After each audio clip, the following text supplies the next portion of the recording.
আসসালামু আলাইকুম আব্বু, আমার নাম পাপিয়া। এটি একটি সত্য ঘটনা। ঘটনাটি ঘটেছে আমার ফুফাতো বোনের সাথে।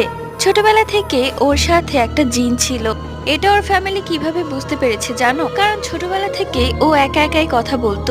কথাটা এমন ভাবে বলতো যেন ওর পাশে কেউ দাঁড়িয়ে আছে আর ও তার সাথে কথা বলছে, কিন্তু যার সাথে ও কথা বলছে সে অদৃশ্য। যাই হোক, ওকে এরপর একটি হুজুর দেখানো হয়। সেই হুজুর জানায় ওর সাথে একজন জিন আছে এবং ও সেই জিনের সাথেই কথা বলে। যাই হোক, ও আমাদের বাসায় বেড়াতে এসেছিল। ও এবার 9-এ উঠেছে, তো আমরা কাজিনরা মিলে একসাথে ঘুমিয়েছিলাম। রাতে হঠাৎ করে আমার ঘুম ভেঙে যায়। ঘুম থেকে উঠে দেখি ও বিছানায় নেই। আমি একটু চিন্তিত হয়ে পড়ি এবং বারান্দায় দেখি ও দাঁড়িয়ে আছে। খুব ভালো করে দেখলাম ও কার সাথে যেন কথা বলছে।